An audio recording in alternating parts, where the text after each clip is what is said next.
আচ্ছা আপনারা বলেন তো, হুজুর কোন মাদ্রাসা থেকে টাইটেল পাস করছিলেন? হুজুর কি ফাজিল পাস করছিলেন?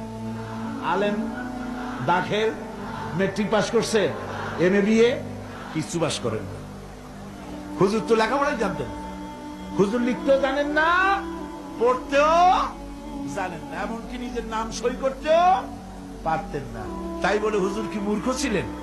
নাউযুবিল্লাহি মিন যালিক। রাসূলকে যদি কেউ মূর্খ মনে করে, তার মতো মূর্খ আকাশের নিচে জমিনের উপর আরেকটা হতে। এবার শুনুন নবীজি নিজে কি বলেন।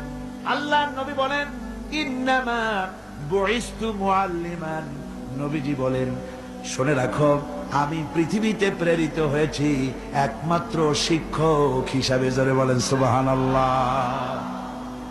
পৃথিবীর সমস্ত মানুষের শিক্ষক হয়ে পৃথিবীতে আমি আসছি, সমস্ত মানুষের শিক্ষক। আল্লাহ রাব্বুল আলামিন এই পৃথিবীতে কোন মানুষের কাছে তাকে পড়ান নাই। তার কারণ হলো, মানুষ তার নিজস্ব জ্ঞান দিয়ে তাকে জ্ঞান দান করবে। সেই জ্ঞান দিয়ে রাসূল কি করবেন? তিনি বিশ্ব নেতৃত্ব কেমনে দেবেন? এই জন্য অফুরন্ত জ্ঞানের মালিক যিনি, অসীম জ্ঞানের মালিক যিনি, সে আল্লাহ রাব্বুল আলামিন তার হাবিবকে নিজের পক্ষ থেকে জ্ঞানী বানাইয়া দিলেন। যার কারণে আজ পর্যন্ত নবীজির কোন কথা এমনটি প্রমাণিত হয়নি যে নবীজির ওই কথাটা অবৈজ্ঞানিক, আজকের যুগে চলতে পারে না, এমন কথা কেউ বলতে পারে নাই। সুবহানাল্লাহ, জোরে কোন সুবহানাল্লাহ। ভাইরা আমার, নবীর প্রত্যেকটি কথা সায়েন্টিফিক কথা, প্রত্যেকটা কথা বিজ্ঞানের কথা। অথচ কোন বিজ্ঞানাগারে তিনি লেখাপড়া করেন নাই, কোন স্কুল কলেজে পড়াশোনা করেন নাই।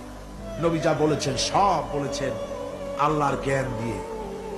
যার জন্য অবশ্য কিছু ছেলে পেলে, কিছু আধুনিক শিক্ষিত লোক আছে যারা বলে যে ওই 1400 বছরের পুরানো কথাবার্তা আজকাল চলে চলে না, বলে না এরকম। আমি বলেছি এইসব ছেলেগুলোকে দাওয়াত দিয়া চায়ের দোকানে এক কাপ চা, একটা সিঙ্গাড়া খাওয়াবেন, তারপরে বলবেন, বাবা এই পাইকারি কথাটা কইও না, খুচরা কথা কও। 1400 বছর আগে রাসূলের কথা চলতে পারে না, কোনটা পারে না ইন্ডিকেট করো, স্পেসিফিক কথা বলো। রাসূলের কোন কথাটা অচল সেটা বলো, বলতে পারবে না। তখন কিন্তু মুখ বন্ধ হয়ে যাবে, জবাব দিতে পারবে না, টেস্ট করে দেখে।